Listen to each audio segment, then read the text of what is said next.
Hello friends, welcome to my channel. বাংলাদেশের কাছে পাকিস্তান হারায় সে দেশের ক্রিকেটারদের নিয়ে সমালোচনা হচ্ছে। পাকিস্তানের প্রাক্তন অধিনায়ক রামিজ রাজা এই হারের একটা কারণ খুঁজে পেয়েছেন। তার মতে ভারতের জন্যই পাকিস্তানকে 10 উইকেটে হারতে হয়েছে। ভারতই পাকিস্তান দলের মেরুদণ্ড ভেঙে দিয়েছে। রামিজ রাজার মতে এইসবের শুরু গত বছর এশিয়া কাপ থেকে। সেই প্রতিযোগিতায় ভারতীয় ব্যাটারদের হাতে মার খেয়ে পাকিস্তানের বলারদের মনোবল নাকি শেষ হয়ে গিয়েছে, আর সেই জন্যই এত খারাপ বল করছে শাহিন শাহ আফ্রিদি, নাসিম সাহারা। বাংলাদেশের কাছে টেস্টে প্রথমবার হেরেছে পাকিস্তান।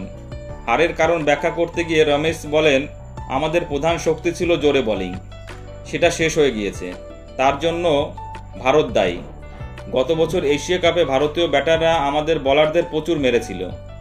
ওরা দেখিয়ে দিয়েছে আমাদের পেসারদের বিরুদ্ধে কিভাবে খেলতে হয়।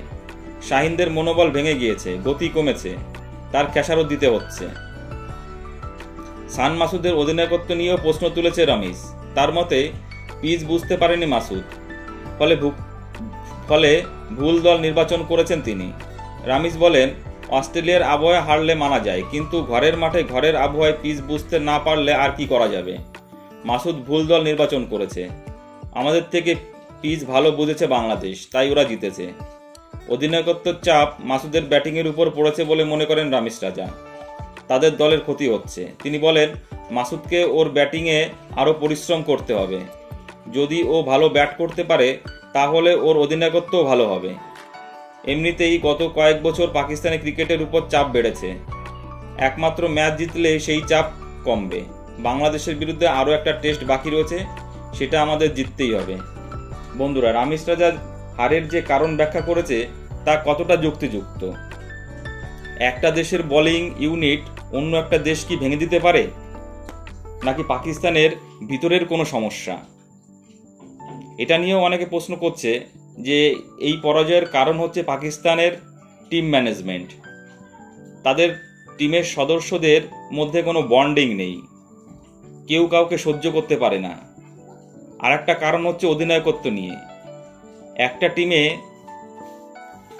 4-5টা যদি প্রাক্তন অধিনায়ক থাকে তাহলে সেই টিমের মধ্যে একতা কিভাবে থাকবে?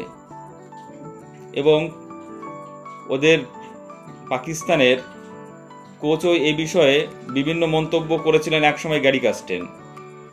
যদিও গ্যারি কাস্টেন ওয়ানডের অধিনায়ক, তবুও টিম নিয়ে তার যে মন্তব্য সেটা যথেষ্ট উদ্বেগজনক। তিনি বলেছিলেন, প্রত্যেক প্লেয়ারের সঙ্গে সংঘর্ষ রয়েছে, কেউ কারো বন্ধু নয়। একটা টিম তখনই জিততে পারে যখন টিম মেম্বারদের মধ্যে একটা বন্ধুত্বের সম্পর্ক তৈরি হয়। সেটা পাকিস্তান ক্রিকেটের মধ্যে লক্ষ্য করা যায় না। বন্ধুরা, রামিজ রাজা যে কারণ বলছে সেটা কতটা যুক্ত যে ওদের পরাজয়ের পিছনে ভারতীয় ব্যাটিংই দায়ী। ওদের বোলিংটা ভারতের ব্যাটিংরাই ধ্বংস করে দিচ্ছে।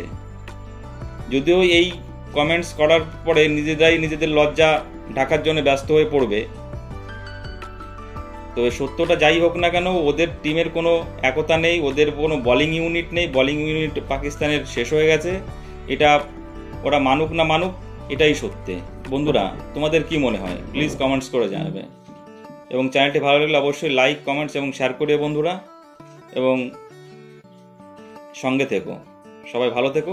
ধন্যবাদ।